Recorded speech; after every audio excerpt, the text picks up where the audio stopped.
Buenos días. ¿Cómo han estado? ¿Se ven bien? Creo que hay varios que necesito felicitar al terminar este servicio, entonces no se vayan. Ellos saben quiénes son. Algunos se graduaron, otros recibieron buenas noticias. Bueno, qué bueno saber que el Señor está obrando en nuestras vidas, que Él no deja de hacer cosas, ¿verdad? Él sigue siendo nuestro Dios soberano. Eso es maravilloso. Vayan por favor, estamos en la serie de Isaías. Vayan por favor a Isaías capítulo 24. Isaías capítulo 24.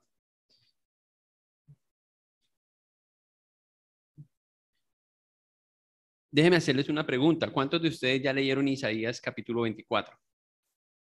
A ver, levante la mano. No, no el año pasado cuando usted estaba leyendo la Biblia. No, en esta serie, ¿no? ¿Sí? O esta semana. ¿Cuántos lo leyeron? ¿Sí?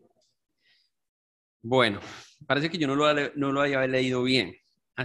Bueno, yo lo leí hace 2 semanas, 3 semanas, pero vengo luchando con este pasaje y no porque no lo entienda, o quizás no entiendo todo, pero lo difícil de este pasaje es poder hacer que este pasaje sea tan importante para nosotros como lo fue en el tiempo de Isaías.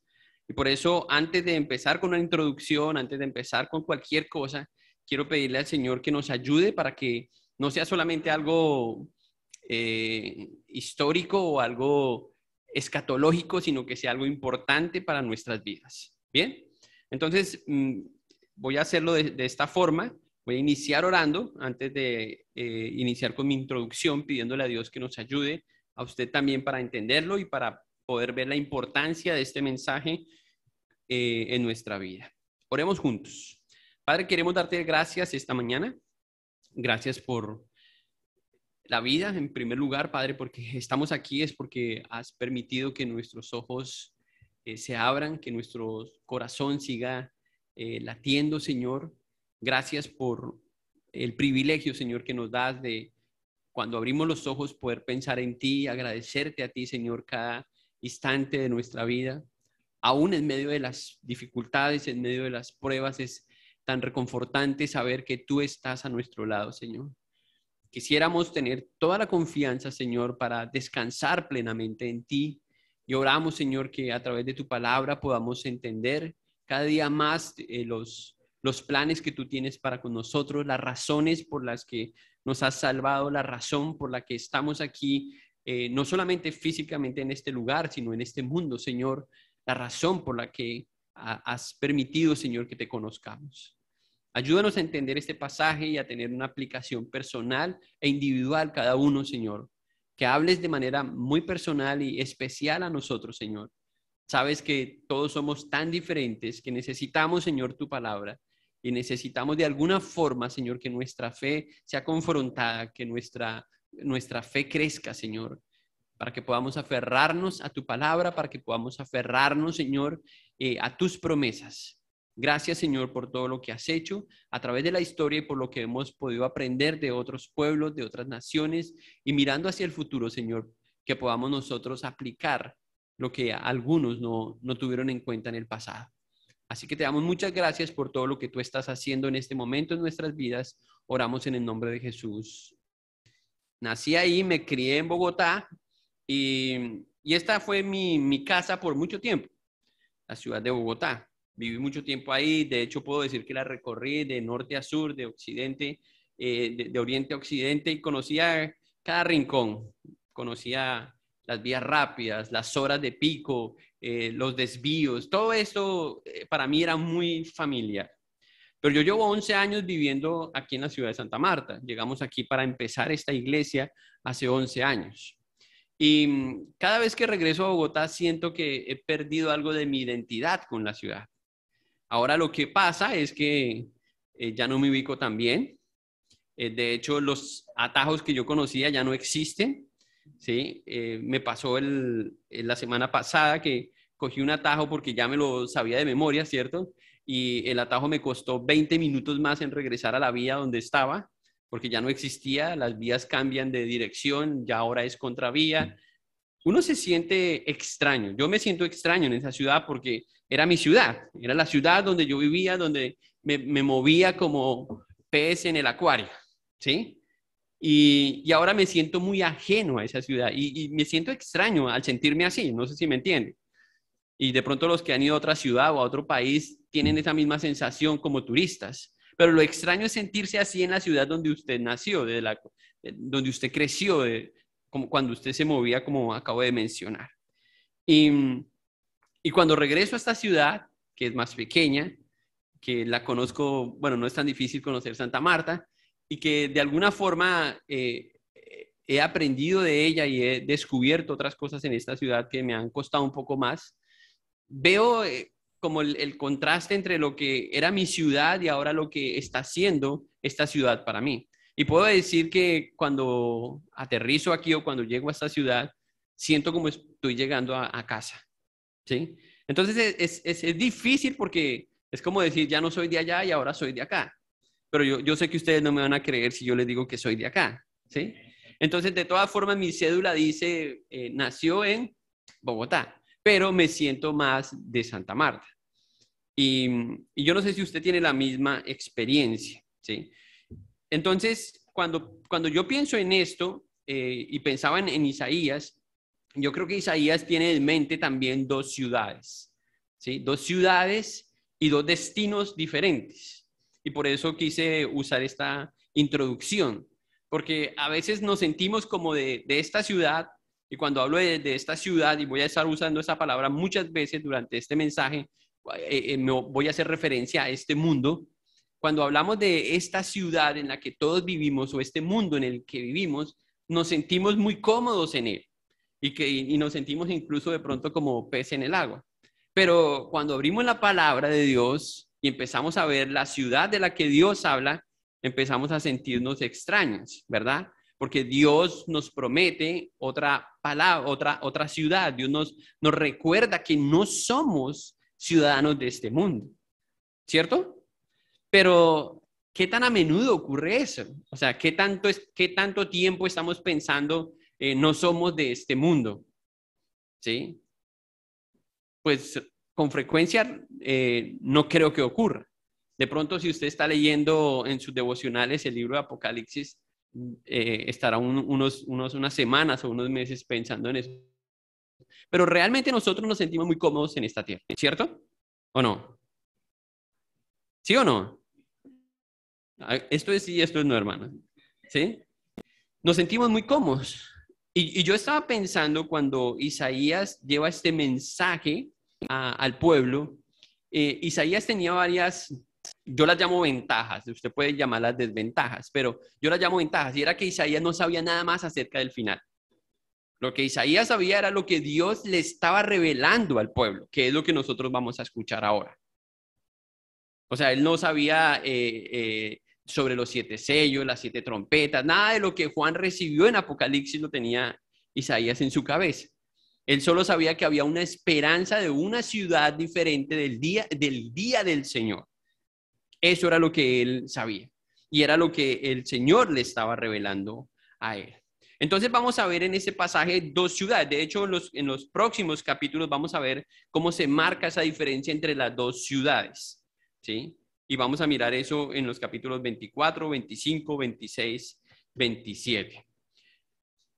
Ahora, una de esas ciudades o una de las ciudades podemos identificarla como la ciudad de orgullo, la ciudad que se ha enaltecido, que se ha corrompido en extremo y que se ha olvidado de Dios, ¿sí? Esta ciudad puede representar o es un arquetipo de la humanidad rebelde. Por eso cuando digo la palabra ciudad, y vamos a escuchar esa palabra varias veces en el capítulo 24 de Isaías, tenemos que pensar también en la tierra. Y de hecho usa bastantes veces la palabra tierra también. Pero eso es como un arquetipo de la ciudad rebelde, del mundo rebelde. Y está destinada a la ruina, está destinada a ser desplazada por una ciudad mucho mejor que la ciudad de la que tanto hemos escuchado, la Nueva Jerusalén. Esta otra ciudad de la que habla Isaías, sin tener los detalles que Juan menciona en Apocalipsis, Es la ciudad donde Dios va a reinar definitivamente como un rey sobre toda la humanidad redimida. Donde vienen todas las naciones, de todos lados vienen personas y van a ser juzgadas, perdón, van a estar bajo el reino de Dios. No, en esa ciudad no va a haber vejez, en esa ciudad no va a haber enfermedad, no va a haber sufrimiento, no va a haber muerte. Pero Isaías no tiene tantos detalles como Juan nos revela. Entonces, claro, cuando nosotros escuchamos Isaías, no podemos quedarnos en Isaías 700 o casi 800 años, porque Juan recibió Apocalipsis por allá en el año 98, o escribió Apocalipsis en el año 98 después de Cristo. Entonces, casi estamos hablando de 800 años antes de que Juan le fuera revelado Apocalipsis. Y nuestra mente brinca en estos dos tiempos y trata de encajar todo lo que nosotros conocemos. Y ya con esto usted estará dándose cuenta que vamos a hablar que este pasaje es un pasaje bastante escatológico, porque si empezamos a hablar de Juan o de Apocalipsis, ya entraremos entonces en la escatología. Y a mí me gusta mucho la escatología, pero lo difícil de la escatología es detenernos en un espacio y lograr pensar en todo lo que ocurre en ese espacio, porque hay muchos detalles. Y yo creo que en esta área de la teología, de la escatología, tenemos bastantes dudas, bastantes inquietudes, y yo sé que no van a ser resueltas, de pronto voy a generar más, pero es bueno tener algunas cosas claras, algunas pequeñas cosas claras, y por lo menos pensar que hay una ciudad que Dios está preparando que va a reemplazar esta ciudad. Y no hablo de Santa Marta, estoy hablando del mundo que conocemos o como lo conocemos. Entonces, de los próximos 4 capítulos encontramos una especie de alabanza por los sucesos finales que Isaías está profetizando nuevamente a Israel y a las naciones. Bien, ahora sí vamos a entrar en materia leyendo el capítulo 24 de Isaías. Ya con eso usted en mente, pues va a entender un poco más entonces Isaías capítulo 24. Desde el versículo 1 leamos juntos. Ojalá que haya traído su libreta, esa que le regalamos para las notas, porque va a ser más como una clase y de pronto usted quiere apuntar algunas cosas. Versículo 1, ¿están ahí? Capítulo 24, versículo 1, dice: He aquí que Jehová vacía la tierra y la desnuda, y trastorna su faz, y hace esparcir a sus moradores. Y sucederá así como al pueblo, también al sacerdote, como al siervo, hacia su amo, como a la criada, a su ama, como al que compra, al que vende, como al que presta, al que toma prestado, como al que da al ogro, así al que lo recibe. La tierra será enteramente vaciada y completamente saqueada, porque Jehová ha pronunciado esta palabra. Se destruyó, cayó la tierra, enfermó, cayó el mundo, enfermaron los altos pueblos de la tierra, y la tierra se contaminó bajo sus moradores, porque traspasaron las leyes, falsearon el derecho, quebrantaron el pacto sempiterno. Por esta causa la maldición consumió la tierra y sus moradores fueron asolados. Por esta causa fueron consumidos los habitantes de la tierra y disminuyeron los hombres. Se perdió el vino, enfermó la vid, gimieron todos los que eran alegres de corazón. Cesó el regocijo de los panderos, se acabó el estruendo de los que se alegran, cesó la alegría del arpa.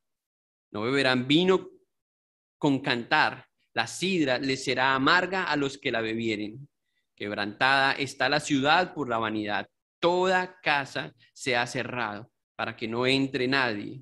Hay clamores por falta de vino en las calles, todo gozo se oscureció, se desterró la alegría de la tierra. La ciudad quedó desolada y con ruina fue derribada la puerta, porque así será en medio de la tierra, en medio de los pueblos, como olivo sacudido, rebuscos después de la vendimia. Estos alzarán su voz, cantarán gozosos por la grandeza de Jehová. Desde el mar darán sus voces. Glorificad por esto a Jehová en los valles. En las orillas del mar se ha nombrado Jehová, Dios de Israel. De lo postrero de la tierra oímos cánticos, gloria al justo. Y yo dije: mi desdicha, ay de mí. Prevaricadores han prevaricado y han prevaricado con prevaricación de desleales, terror, fosa y red sobre ti, oh morador de la tierra. Y acontecerá que el que huyere de la voz del terror caerá en el foso, y el que saliere de en medio del foso será preso en la red. Porque de lo alto se abrirán ventanas y temblarán los cimientos de la tierra, será quebrantada del todo la tierra, enteramente desmenuzada será la tierra. En gran manera será la tierra conmovida, temblará la tierra como un ebrio y será removida como una choza y se agravará sobre ella su pecado y caerá y nunca más se levantará. Acontecerá en aquel día que Jehová castigará al ejército de los cielos en lo alto y a los reyes de la tierra sobre la tierra, y serán amontonados como se amontona a los encarcelados en las mazmorras, y en prisión quedarán encerrados y serán castigados después de muchos días. La luna se avergonzará y el sol se confundirá cuando Jehová de los ejércitos reine en el monte de Sión y en Jerusalén, y delante de sus ancianos sea glorioso. Amén. ¿No parece que fuera Apocalipsis, hermanos? ¿Cierto? ¿No se sintieron leyendo una porción de Apocalipsis? Y cuando uno lee Apocalipsis, uno tiene que ir despacio y volver otra vez, ¿cierto? Y tratar de entender. Y yo no sé, la gente tiene mucho temor de leer Apocalipsis. ¿Cuántos de ustedes le temen a leer Apocalipsis? ¿Sí? ¿Tienen miedo de leer Apocalipsis? Apocalipsis es un libro difícil de leer por el estilo del libro, pero hay que entenderlo dentro de su contexto. De pronto leyendo Daniel, ahora pensando en Isaías, Ezequiel, y hay otros libros que nos ayudan a entender Apocalipsis, pero la mejor forma de entender Apocalipsis es entenderlo dentro de su propio contexto literalmente, y es tratar de entender todo literalmente como dice Juan o como le fue revelada la profecía a Juan. Ojalá que Pastor Jonathan se anime a que hagamos una serie del libro de Apocalipsis. Eso sería fenomenal. Aunque eso que queda aquí entre nos, aunque a él no le gusta mucho la escatología, ¿sí? Él dice que no es tan bueno, pero yo dudo eso, que no entiende todo. Y yo tampoco lo entiendo, pero es por eso que estamos estudiando la Biblia. Ahora, ¿qué encontramos aquí en Apocalipsis al hacer esta lectura? ¿Qué es lo primero que observamos? ¿Recuerdan los capítulos anteriores? Habíamos hablado de una serie de juicios que iban directamente a alguien o algo, una ciudad en particular. Aquí en los primeros capítulos, en los primeros versículos que vimos, lo primero que observamos es que esta profecía no va dirigida a una nación en particular. No sé si ustedes vieron cuántas veces usamos la palabra, he aquí vacía está la tierra, versículo 3, la tierra, versículo 4, se destruyó la tierra, en el versículo 4, la tierra, versículo 5, y la tierra, versículo 6, y así la tierra, o sea, esta es una profecía en contra de la tierra, ¿sí? Si usted hace la tarea y va subrayando eso, se va a dar cuenta que es en la tierra. Ahora, muchas veces se usa la palabra ciudad, pero el contexto está hablando de la tierra, para distinguir entre esta ciudad en la que vivimos o esta tierra en la que vivimos y la que Dios está preparando. Y esto es lo que dice Isaías, esta es la profecía que Isaías está trayendo. Este sería el peor capítulo para cualquier ambientalista, porque el final de la tierra no es como lo esperamos, ¿cierto? Que no se derritan ¿cómo se llaman que no se quemen los bosques, ¿sí? Yo creo que la cosa es peor de lo que ellos pueden imaginarse. Yo creo que un buen ambientalista no quiere ni leer este capítulo ni Apocalipsis, y algunas porciones de Pedro incluso. Pero la realidad es que lo que Dios ha decidido que ocurra con la tierra tiene que ocurrir de esta forma. Ahora, yo no sé si ustedes han pensado en por qué debe ser de esta forma, pero mucho de lo que dice Isaías aquí tiene que ver con lo que ocurrió en Génesis capítulo 3, versículo 17. ¿Quieren recordar eso? Vamos allá a Génesis 3, 17. De pronto regresamos otra vez a esa cita. Todos sabemos que ese es el capítulo donde entra el pecado al mundo. Dice el versículo 17, cuando Dios estaba hablando de las consecuencias las consecuencias por el pecado, dice esto al hombre. Y al hombre dijo, por cuanto, ¿qué dice? Obedeciste a la voz de tu mujer y comiste del árbol de que te mandé diciendo, no comerás de él. Entonces dice, ¿qué dice ahí? Maldita será la tierra por su causa. Y a veces nos olvidamos de eso, ¿cierto? O sea, pensamos que la maldición era que el hombre iba a sudar, porque iba a tener que trabajar más duro, ¿sí? Pero no es solamente eso, sino que la tierra, de la misma forma que Dios, que el hombre cayó, ¿sí? Y perdió su condición delante de Dios como un hombre santo cuando pecó, la tierra también sufrió sus cambios. Y de la misma forma como el hombre, como Dios le puso consecuencias a Adán y a Eva por el pecado, también le puso las consecuencias a la tierra. Y tiene una razón sencilla, y solamente falta avanzar unos capítulos en la Biblia para ver cómo la maldad empezó a desarrollarse en una forma impresionante. Y si nosotros somos los pecadores y habitamos en esta tierra, de alguna forma hemos contaminado el planeta con nuestro pecado. Y Dios quiere hacer todo nuevo para nosotros. No solamente a nosotros, sino quiere hacer un lugar nuevo para nosotros en el que habitemos, como fue en Génesis 1 y 2. Perfecto, un lugar en el que habitemos. Ahora, si solamente, como algunos dicen, algunas cosas cambiaran en este planeta y Dios siguiera, bueno, nosotros cambiáramos y siguiéramos viviendo en este planeta, eso no sería un cambio completo, ¿sí? Porque siempre estaríamos pensando en nuestro pasado, en nuestra historia. Entonces, aquí podemos ver por qué el desenlace que Dios le va a dar a esta tierra. Y espero que usted no esté muy amañado en esta tierra, que usted no sea un ambientalista quizás, y si lo es, pues perdóneme, pero es lo que la Biblia enseña, ¿sí? Y con esto no estoy diciendo que tratemos el planeta a las patadas, ¿sí? Pues tenemos que cuidar el lugar donde vivimos, pero no podemos ser simplemente románticos y pensar que todo va a cambiar y que vamos a cuidar el planeta para que nuestros hijos y los hijos de los hijos de los hijos sigan viviendo. No, la verdad es que tanto la humanidad como el planeta se está degradando día en día. Eso no lo va a poder detener el hombre. Y aunque hayan muchos intentos, de hecho ustedes están escuchando cómo la política hoy va cambiando y va girando en torno de eso, ¿sí? De tener una protección especial, pero sabemos que eso no va a ocurrir. No vamos a poder detener los planes que Dios tiene para la humanidad. Eso es sencillo.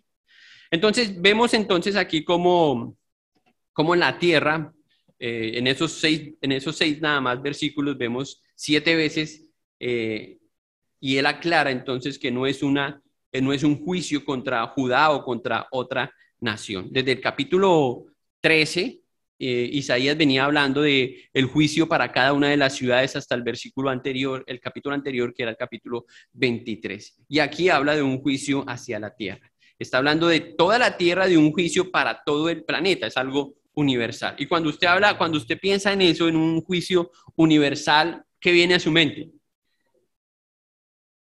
Puede venir el diluvio, ¿cierto? Porque fue el plan de Dios ahí en Génesis. ¿Cómo? Y nosotros de alguna forma nos resistimos a pensar en esto, ¿sí? Porque la palabra juicio es algo que no nos gusta, nos incomoda pensar en eso, pero es el plan de Dios nuevamente. Dios va a pasar este planeta por el juicio. Entonces está hablando de un juicio universal. Miremos los versículos 1 al 3. Nuevamente los versículos 1 al 3. Dice, he aquí que Jehová vacía la tierra y la desnuda y trastorna su faz y hace esparcir a sus moradores. Noten nada más el versículo 1, cuántos verbos usa que ya no le convienen a la tierra. La vacía, la desnuda, la trastorna y esparce a sus moradores. Versículo 2, sucederá así como el pueblo también al sacerdote. Bueno, ya vamos al versículo 2. Pero si usted mira los versículos 1 en adelante, entonces usted verá que la tierra estará vacía. Y cuando habla de esto, de estar vacía, no significa que los habitantes se fueron para otro lado, sino que va a arrasar con todo lo que hay en la tierra y no vamos a ver, no vamos a reconocer la tierra como hoy la reconocemos, el mundo como lo conocemos hoy. Dice que está desnuda, eso habla de devastada, trastornada. Y esto indica que la esencia o las características del planeta mismo han cambiado. Yo no sé si eso incluye que los continentes se muevan de ese lugar. Yo pienso que tiene que ser algo así. Porque si usted sigue leyendo se va a dar cuenta que no es simplemente unos cambios medianos, ¿sí? Sino que son cosas grandes que van a ocurrir. Dice otra vez en el versículo, va a esparcir a sus habitantes. En el versículo 3 dice, será arrasada, será saqueada. En el versículo 4 habla de destruyó la tierra. En el versículo 4 nuevamente dice cayó. Luego dice que se enfermó, que se contaminó. Y si ustedes bajan mucho más allá en el versículo 17, dice terror y fosa y red sobre ti, oh morador de la tierra. Y acontecerá que el que huyere de la voz del terror caerá en el foso, y el que saliere de en medio del foso será presa de la red. Habla de ella como una red o una trampa en el que los que estén en ese momento van a caer, no van a poder soltarse de eso, porque de lo alto se abrirán las ventanas y temblarán los cimientos de la tierra. O sea, es una cosa aterradora, ¿sí? Destrucción, temblores, y cuando habla de estos temblores o de que los cimientos se mueven, no está hablando de un, ¿cómo se llama? De un sismo, no está hablando de eso. ¿Sí? Yo no sé en la escala de Richter cómo sonaría eso, pero está hablando de que los cimientos de la tierra se van a sacudir, porque note cómo lo dice ahí más adelante, da un ejemplo de eso, será quebrantada del todo la tierra en el versículo 19, enteramente desmenuzada será la tierra. Si ven todos los términos que usa, los verbos para hablar de que la tierra definitivamente no va a ser igual, dice que en el versículo 20, en gran manera será la tierra conmovida, este era el 19, versículo 20, temblará la tierra como un ebrio y será removida como una choza y se agravará sobre ella su pecado y caerá y nunca más se levantará. ¿Dónde va a ocurrir o cómo va a ocurrir o en qué espacio de la historia van a ocurrir estos sucesos? Porque es importante saberlo, ¿cierto? Muchas veces confundimos esto que estamos leyendo aquí con el día final, con el gran juicio. Y lo que yo creo que lo que está diciendo Isaías aquí tiene que ver con un suceso que también los cristianos y Pablo habla de él en sus cartas, que se llama la tribulación. O al final de la tribulación, porque los primeros años de la tribulación, los primeros 3.5 años de la tribulación son años de paz y después son la gran tribulación, que es donde se desatan una serie de guerras y de cosas. Y ahí en ese tiempo de la tribulación es donde va a ocurrir que la tierra va a recibir el juicio y todo esto va a ocurrir, la tierra va a quedar devastada. Ahora, ¿cómo empieza ese suceso? ¿Recuerdan cómo empieza este suceso? Bueno, empieza con que Cristo viene, no literalmente a la tierra, pero viene sobre las nubes y llama a su iglesia. Esto en sí mismo es como el inicio de todo. Y esto tiene que darnos algo de tranquilidad, porque yo he escuchado, especialmente ahorita que llegué de Bogotá nuevamente, por lo menos 2 personas me dijeron en esta semana que vienen cosas peores. O sea, que la pandemia por la que estábamos pasando va a ser una cepa que va a acabar con el mundo. Pues lamento desilusionarlos, pero no va a ser así. El final del mundo no va a ser así. Aunque nos parezca grave lo que está ocurriendo, va a ser peor. ¿Sí? Va a ser peor. Pero antes de que empiece el juicio sobre esta ciudad o sobre este mundo, Dios habrá tomado su iglesia, habrá raptado su iglesia. Ese es el otro término que se usa. Entonces, estos sucesos se van a desarrollar después de que el Señor o Jesucristo puntualmente haya venido por su iglesia. Y de ahí en adelante van a ocurrir otros sucesos que, como les digo, se señalan como la semana de tribulación. Daniel también habla de eso en la 70ª semana de la que él menciona. Y son muchos detalles escatológicos, pero yo quiero solamente ubicarlos en el tiempo para que no confundamos esto con el juicio final. Bueno, sino que estos sucesos ocurren ahí. Claro, nosotros lo sabemos porque Dios reveló eso a Juan y en parte a Pablo también en sus cartas. Pero Isaías no sabía eso. Isaías solamente podía ver ¿qué? Que iba a venir un juicio para la tierra. Eso era lo que Isaías sabía. ¿Sí? Obviamente no estaba la iglesia, pero sí había un remanente y vamos a ver eso un poco más adelante. Entonces, en esos últimos versículos, en el versículo, de los versículos 17 en adelante vimos que habla de terror, ¿sí? De que va a temblar los cimientos, de que la tierra va a ser desmenuzada, que temblará como un ebrio. O sea, eso no es, otra vez, en la escala de Richter, eso no es un sacudoncito, no. ¿Sí? Si usted ve un ebrio, va de lado a lado, ¿cierto? Y yo no puedo imaginar que eso ocurra, ¿sí? Y si pensamos en todo lo que eso significa, que la tierra sea removida, que sea arrasada, que sea destruida de la forma en que nosotros estamos leyendo aquí en las descripciones que hace Isaías, que sea saqueada, arrasada, ¿dónde queda la gloria del hombre en todo eso? Porque nos han impresionado, ¿cierto? Con los edificios, con los rascacielos. ¿Quién no quiere ir a Dubái, a conocer Dubái, ¿cierto? La arquitectura, todo lo que han logrado hacer el hombre. ¿Y dónde va a quedar todo eso, hermanos? En el suelo, ¿sí? No sé si se sorprendieron cuando escucharon hace unas semanas la noticia del edificio en Miami. ¿Recuerdan eso? Ahora, esto va a ocurrir todo el mundo, cuando los cimientos de la tierra se muevan. Ustedes ahora entienden devastación, destrucción, dolor, porque ahí van a haber personas habitando, ¿sí? Aunque la iglesia del Señor no va a estar presente, van a haber personas, porque la iglesia del Señor no representa a todo el mundo actual. Y eso tiene que ser aterrador. Simplemente tiene que ser aterrador. Ahora, ya dijimos la razón por la que esto ocurrió, ¿cierto? Génesis 3:17, porque entró el pecado al hombre y inmediatamente la tierra también debería recibir su castigo. Pero no vimos algo en el versículo 2, que de pronto lo podemos obviar, pero es mejor leerlo. Y sucederá así como el pueblo, también el sacerdote, como el siervo, así su amo, como a la criada, a su ama, como al que compra, al que vende, como al que presta, al que toma prestado, como al que da al logro, así al que lo recibe. Es decir, ¿quién se va a salvar? Nadie. No importa nivel social, no importa cultura, esto no va a hacer distinción entre la humanidad. No va a hacer ninguna distinción. Todos vamos a tener, o todos van a tener el mismo estrato social en este momento.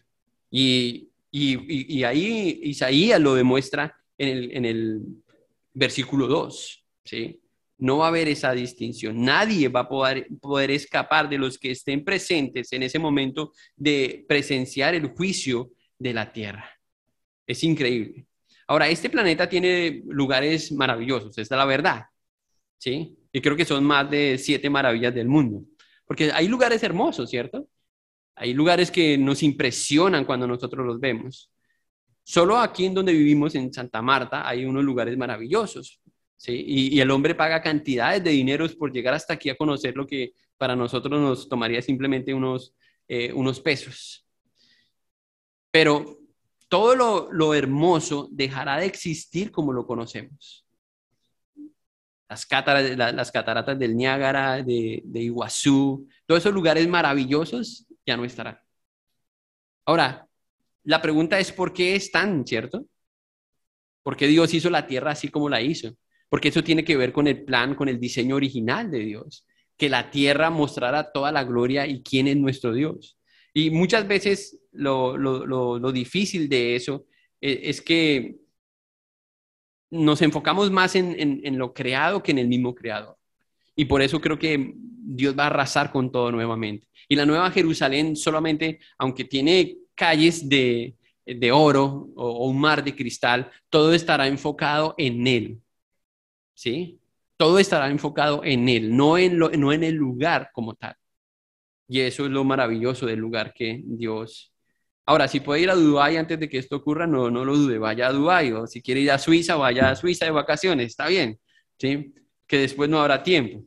Entonces, al predicar estas verdades al pueblo, ya no cambiará la historia de la humanidad. Siempre va a ser como Dios ha designado que va a ser. Y el propósito del juicio de Dios, ¿cuál es al mencionar esto, a que Isaías mencione esto a Israel o a las naciones? ¿Cuál es el propósito? Si finalmente Dios ya lo decidió así desde Génesis 3:17. ¿Cuál es entonces la idea? Y yo no sé si ustedes pueden pensar en Moisés, pero a mí me hizo pensar mucho este capítulo en Moisés, porque Moisés tenía como propósito, cuando quería sacar a su pueblo, Dios le decía, ve y dile a Faraón esto, pero Moisés sabía en sí mismo que Faraón no iba a responder hasta la 10ª plaga, donde finalmente Faraón responde. Pero también había un propósito en eso. ¿Sí? Y quizás esto es como un eco de Moisés en cierta forma, porque Moisés estaba advirtiendo el juicio que vendría inmediatamente a Egipto, ¿cierto? Le digo, si no dejan salir a mi pueblo, entonces juicio. Y si no dejan salir a mi pueblo, juicio. Y Faraón, por allá creo que en la 6ª plaga, intentó mediar. Le dijo, bueno, váyanse, pero no se lleven los niños. Y Moisés dijo, no. Bueno, váyanse, pero no se lleven los animales. No. Bueno, váyanse y no, hasta que decidieron, Faraón dejó a Moisés hacer todo lo que Dios le había pedido, que era salir con las mujeres, con los niños, con el dinero, con todo lo que Dios había pedido. Pero esto ocurre hasta la 10ª plaga. Entonces, ¿cuál es el propósito del juicio? El propósito del juicio no es otro, sino purificar a su pueblo para lo que vendrá. Escuchen bien eso. Si solamente se les queda eso del juicio que Dios va a traer al mundo, es purificar a su pueblo para lo que vendrá. Cuando nosotros hablamos de juicio y de destrucción y tenemos presente eso, es purificar al pueblo. Ahora, déjenme darles un ejemplo, una ilustración. Si nosotros pensamos que nos llega una mala noticia del médico, nos quedan una semana para vivir. ¿Qué va a hacer usted en esa semana? ¿Cómo va a vivir esa última semana? Ese es el juicio de Dios. Ya el examen está ahí, diagnóstico, el domingo es su último día, de hoy en 8. ¿Cómo va a vivir esta última semana? Si usted es un hijo de Dios, va a tratar de purificarse, ¿cierto? De vivir en santidad y de hacer lo mejor que puede para la gloria de Dios durante esa semana. ¿Sí es así o no? ¿O me equivoco? ¿Sí? Quizás va a hacer lo que no pudo, abrazar al que nunca abrazó o darle al que nunca le dio, hacer algo que de tal forma Dios sea glorificado en ese corto tiempo, porque usted ya conoce el juicio que va a venir de parte de Dios. Porque de alguna forma la muerte también es juicio por parte de Dios. Recuerde allá cuando Dios le dijo a Adán, ¿cierto? Si comiere de este fruto, entonces morirá. Eso es juicio. Por desobediencia, el hombre murió. Seguimos muriendo por la misma razón, el pecado. Esa es la única razón por que entró la muerte, por el pecado. Pablo explica eso en la carta a los Romanos. Entonces, el propósito de cualquier juicio es que su pueblo sea purificado, que nos preparemos para el futuro y que llevemos más gloria a Dios mientras aguardamos ese momento. Ese es el propósito. Y no va a terminar, como muchos dicen, con un virus o con una cepa, nada de eso. Es como Dios ha designado. Y yo no encuentro ni en Apocalipsis, ni en Isaías, ni en Ezequiel una pandemia, ¿sí? Y menos que se llame COVID ni nada de eso. Obviamente, Dios está obrando a través de lo que está ocurriendo. Y creo que Dios está llamando la atención de la humanidad, ¿sí? Y yo lo siento como un campanazo, ¿cierto? Que no ha terminado la clase, pero ¡ping! Ahí está Dios llamando nuestra atención. Y todo esto creo que si algunos lo ven como un juicio, porque definitivamente ha sido muy duro para muchos, es con el propósito de que Dios sea glorificado y que nosotros seamos purificados, su pueblo sea purificado. Vamos al versículo 7, leamos los versículos 7 nuevamente al 11. Ahora, en estos versículos, del versículo 7 al 11, Isaías menciona el fin de los placeres que entretiene al hombre en la tierra. Este es como el fin del departamento de publicidad de Satanás. Noten cómo dice el versículo 7. Se perdió el vino, enfermó la vid, gimieron todos los que eran alegres de corazón. Cesó el regocijo de los panderos, se acabó el estruendo de los que se alegran, cesó la alegría del arpa. No beberán vino, no beberán vino con cantar, la sidra les será amarga a los que la bebieren. Quebrantada está la ciudad por la vanidad. Toda casa se ha cerrado para que no entre nadie. Hay clamores por falta de vino en las calles. Todo gozo se oscureció. Se desterró la alegría de la tierra. La ciudad quedó desolada y una ruina fue derribada. Porque así será en medio de la tierra, en medio de los pueblos, como olivo sacudido, como rebusco después de la vendimia. ¿Ven cómo se acaba la parranda en el mundo? No bulla, no gozo, o lo que aparentemente traía gozo o felicidad al mundo. No embriaguez. No hay ninguna razón. De hecho, da la idea, Isaías da la idea como que algunos están buscando eso, pero ya no lo encuentran.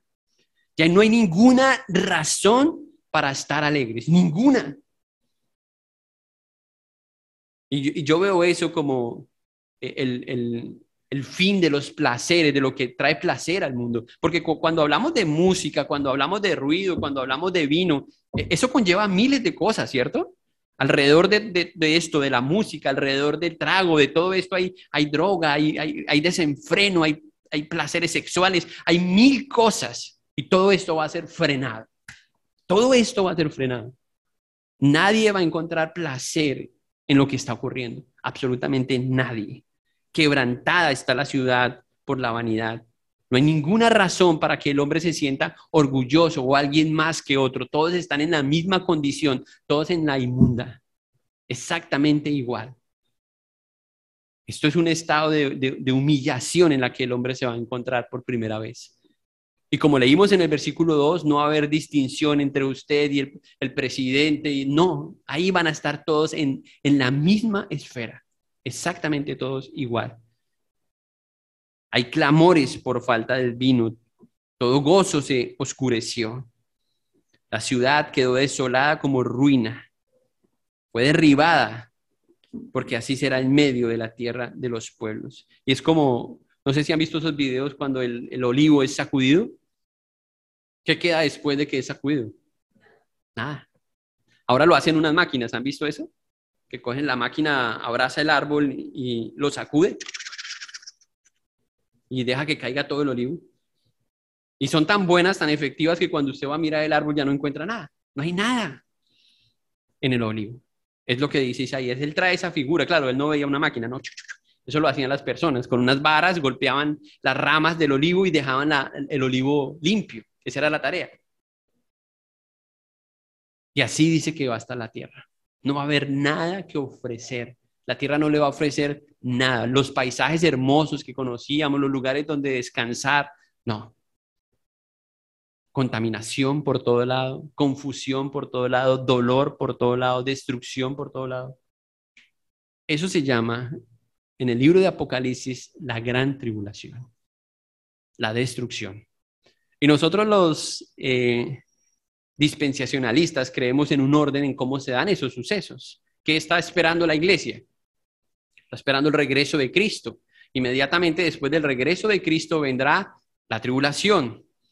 Y el final de la tribulación es cuando Cristo viene allá, estamos hablando de Apocalipsis capítulo 19 y 20, cuando Cristo viene montado en un caballo blanco y viene con su iglesia y después arrancarán ese periodo de 1000 años. Y al final de esos 1000 años entonces viene lo que conocemos como el juicio final. Y todo eso, obviamente, hay muchos detalles en los que podemos pensar. Pero Dios advirtiendo que esta no es nuestra ciudad, Dios advirtiendo que esta no es nuestra morada. El profeta entonces hace una descripción en estos versículos que hemos leído, que el gozo, la alegría que entretenían al mundo ya no estarán al alcance de ellos. Ya no estarán al alcance de ellos. La fuente de gozo y alegría no puede ser externa en la vida de un creyente. ¿Escucharon eso? ¿Por qué? Porque no va a perdurar. Simplemente no va a perdurar. Todo lo que humanamente trae placer hoy día al hombre no va a perdurar. Nuestro gozo, nuestra alegría del creyente tiene que estar en Jehová. ¿Mm? No es que diga que un cristiano no puede disfrutar otra vez de esas cosas, sí lo puede hacer. Pero mire cómo lo dice Isaías en el capítulo que sigue, en el capítulo 25. Mire el versículo 9. Y se dirá en aquel día, he aquí, este es nuestro Dios, le hemos esperado y nos salvará. Este es Jehová a quien hemos esperado. ¿Qué dice? Nos gozaremos y nos alegraremos en su salvación. ¿Ha visto un cristiano triste? ¿Se ha visto un cristiano triste? Bueno, a veces solamente uno se mira al espejo y lo encuentra. Pero ¿qué es lo que entristece la vida de un cristiano? No, que es que no perdí el trabajo, que esta cosa, que la... O sea, parece que nuestra tristeza corresponde más a los placeres de este mundo que a lo que Dios nos ha dado. ¿Por qué no estamos satisfechos y gozosos con lo que tenemos, que es nuestra salvación y es lo único que va Dios a preservar? Yo creo que la razón es simple y es que no la apreciamos, no la vemos como el Señor la ve. No la entendemos, pero si estuviéramos en este tiempo de juicio sobre las naciones, ¿qué haríamos? Nos gozaríamos, oh Señor, grande y maravilloso eres, alabado sea, ¿cierto? Sería lo único que nos importaría. Pero como esto no ha ocurrido, entonces como que no tiene tanta importancia. Hermanos, si tenemos nuestra salvación, tenemos la mayor razón para tener gozo, para estar alegres y satisfechos en el Señor. Y hay que decirnos esto, hay que decirnos esto, porque Satanás nos llena de mentiras y quiere deprimirnos porque no tenemos esto o aquello, o la vida no nos trata como, entre comillas, no lo merecemos. No, si tenemos la salvación, tenemos lo más importante. Ustedes saben que mi suegro falleció hoy hace 8 días, ¿cierto? Por eso no vine, por si alguien no sabía. Estamos arreglándonos, estamos preparando para venir aquí a la iglesia. A las 6 de la mañana estábamos ya cambiándonos y recibimos la llamada. Justo 2 minutos antes, él falleció.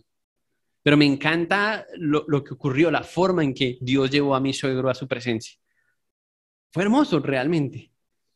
Unos días antes habíamos hablado con él y mi esposa quería irse y verlo y él le decía, mija, tranquila, que yo estoy bien, no te preocupes, confiemos en el Señor, estoy en las manos de Dios, no te apresures en el tiempo del Señor. Y eso de alguna forma nos tranquilizaba, aunque ella insistía en que tenía que ir a ver. Pero las últimas palabras de mi suegro fueron, antes de cerrar sus ojos, segundos antes de cerrar sus ojos, tengan fe y confíen en el Señor. Y él simplemente ni siquiera fue un ataque, diga, no, simplemente cerró sus ojos y se fue. Wow, yo decía, eso es maravilloso, tener esa confianza en el Señor. Todo lo demás, lo que él construyó, lo que él ganó con su vida, con su esfuerzo, quedó aquí. Quizás muchas cosas se pierdan, otras se regalen, otras se vendan, otras se boten. Pero lo más seguro y lo más precioso era su salvación a la que él se aferró desde que conoció al Señor. Y yo puedo decir que ese era un hombre de fe. No por sus últimos días, por su vida, un hombre de fe. Un hombre que oró, un hombre que confió en el Señor.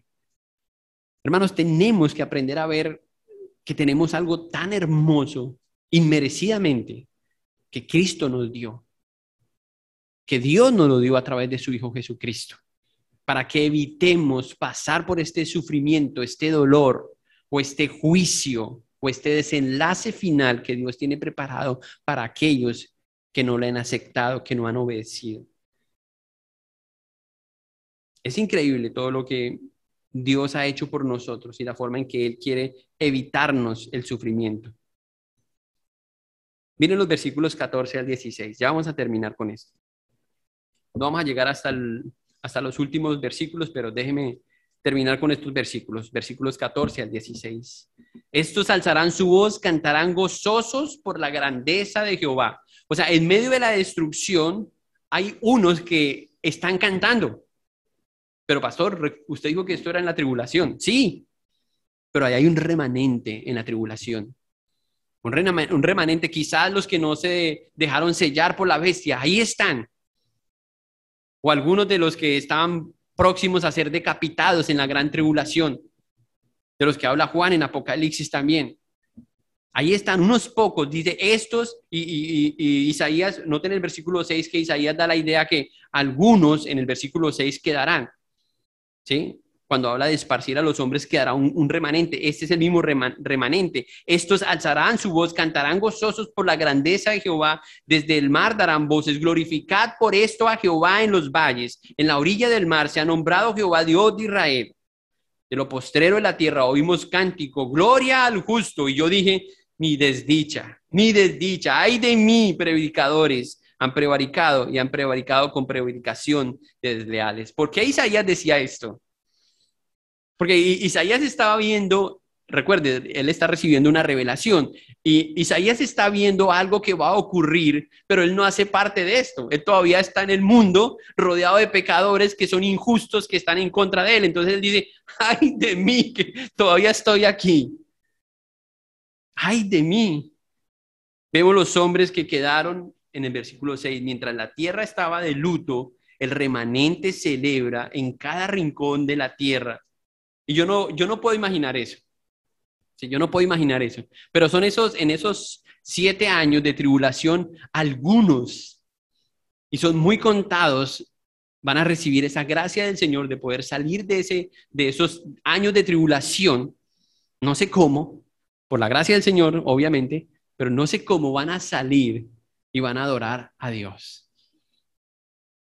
Con todo lo que hemos visto, destrucción, devastación, es como si no hubiese esperanza, pero en medio de todo, ahí está Dios. Ahí está Dios. Y me encanta como dice Isaías, y yo dije, bueno, antes de decir eso dije, gloria al justo. Y miren la razón por la que este remanente adora a Dios. No es por lo que está haciendo, obviamente hay un desastre en la tierra. No, ay Dios, gracias por destruir la tierra, gracias. No. Están adorando a Dios no por lo que Dios hace, sino por lo que Dios es. Gloria al justo. ¿Escucharon eso? Estos entienden que lo que está ocurriendo es justo porque nuestro Dios es justo. Y algunos no entienden eso. Algunos, pero ¿cómo es posible que un Dios de amor vaya a hacer estas cosas terribles? ¿Cómo es posible? Porque es un Dios santo a la vez, que no tolera el pecado y que prometió desde Génesis cuando creó al hombre que recibiría castigo si él se rebelaría contra él. Y eso fue lo que ocurrió. Y él es justo a su palabra y a sus promesas. Y por eso este desenlace. Pero en medio de todo eso hay esperanza y alabanza y gloria a Dios. Y con esto brincamos al último versículo. La luna se avergonzará y el sol se confundirá cuando Jehová de los ejércitos reine en el monte de Sión y en Jerusalén. Ahí está la otra ciudad, hermanos. Ahí está el otro destino. Cuando reine en el monte de Sión, en Jerusalén, y delante de sus ancianos sea glorioso. Hay 2 destinos, hay 2 ciudades. Y yo no sé de dónde es su cédula en este momento. Celestial, no estoy hablando de la física. Si usted tiene asegurada esa ciudadanía celestial, evitará entonces pasar por todo este sufrimiento, dolor, devastación. Y esa cédula le permitirá a usted entonces ver reinar gloriosamente a nuestro Dios en Jerusalén. Aquí Isaías predice el toque final para los enemigos, tanto terrenales como celestiales, contra las potestades. En estos versículos que, bueno, no leímos el versículo 21 nuevamente, pero ya lo habíamos leído, el versículo 21 y 22. ¿Mm? Ese es el toque final para ellos. Ahora, no es la destrucción de los demonios, de los ángeles, del falso profeta, no. Van a ser encadenados, encarcelados por esos 1000 años. Y al final de esos 1000 años es donde lo van a soltar y ahí estarán todos frente al juicio de Dios, frente al gran trono blanco. Pero aquí terminarán los sucesos más aterradores. Yo creo que, hermanos, aunque yo sé que usted ha visto varias películas, o lo sospecho, ninguna película de Hollywood ha podido ilustrar esto de la forma que es. Ninguna. Porque siempre al final hay un pedacito de pasto verde, ¿cierto? En cada película. Esto no es así, esta no es la realidad. Es otra ciudad celestial que el hombre no ha visto, no hemos contemplado eso. La ciudad que prometió Jesús cuando él dijo, me voy, pero voy a preparar otro lugar para vosotros. Es esa ciudad. Hermanos, termino con esto diciéndolo y preguntándoles a ustedes nuevamente. ¿Tienen ustedes asegurada su ciudadanía como una ciudadanía celestial? La única forma de que esto sea así es si usted ya puso su completa confianza en Jesús por su obra, por los méritos de él en la cruz. Es decir, que usted haya entendido que la razón por la que vivió, murió y resucitó Jesús es para darnos una vida eterna a su lado y para evitar que nosotros fuéramos condenados y castigados como el resto del mundo. Porque Él recibió ese castigo en la cruz y la ira de Dios cayó sobre Él por nuestros pecados. Y cuando usted cree eso y ha confiado y ha depositado toda su fe en Jesucristo, entonces usted ahora hace parte de esa nueva ciudad, la Jerusalén, la nueva Jerusalén, como la describe Juan en Apocalipsis. Cierre sus ojos y oremos. Señor, muchas gracias por esta mañana. Gracias por tu palabra. Cuando pensamos, Señor, en el futuro, todos queremos ver un futuro mejor. Queremos ver un mejor mañana, Señor. Nos imaginamos que este mundo puede ser más amable. Nos imaginamos que este mundo puede ser más cómodo. Quisiéramos de alguna forma, Señor, que la humanidad fuera diferente a como la conocemos. Pero tu palabra nos advierte, Señor, de que hay una destrucción segura para el mundo, para los que en él habitan, que no han conocido a Jesucristo, no han aceptado a Jesús como su Salvador. Es posible, Padre, que no entendamos todos los detalles de lo que va a ocurrir, pero hay algo que es seguro y es inminente. Y es que todos vamos a tener que morir y estar en tu presencia por nuestro propio pecado, porque somos hijos de Adán, o fuimos hijos de Adán, y en pecado fuimos concebidos, Señor. Rogamos, Padre, que en Jesucristo la condición, Señor, nuestra condición, nuestra identidad, sea nuestro mayor gozo.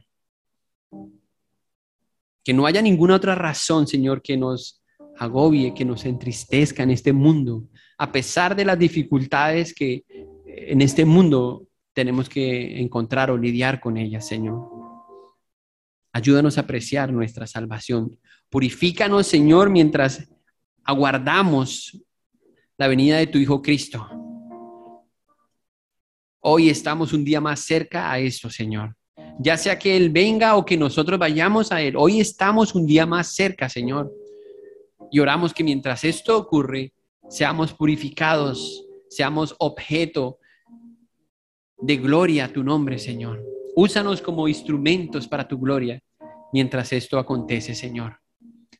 Ayúdanos, Señor, para evitar que otros vayan, Señor, a esa descripción de sufrimiento. Te damos gracias, Señor, por lo que has hecho con Jesús en nuestras vidas. Gracias porque Él tomó nuestro lugar. Si hay alguien aquí, Señor, que no tiene esa confianza y esa seguridad, que al contrario, el temor, la duda, lo embarga en cada momento cuando Él siente que va a salir de este mundo, Señor. Que Él pueda tener, o ella, la confianza, pueda poner toda esa confianza en Jesús para que Él tenga cuidado de ellos. Ayúdalos, Señor, que ellos puedan reconocer que son pecadores y que sin Cristo no es posible esperar un mejor futuro a tu lado. Gracias, Señor, por tu palabra. Gracias por Cristo. Gracias por la iglesia. Gracias por la profecía, Señor, y porque tienes planes, Señor, minuciosamente organizados, Señor, hasta el último día de este mundo. Ayúdanos, Señor, cada vez a entenderlos y a contemplar tu gloria, Señor. Te lo pedimos en el nombre de Jesús. Amén.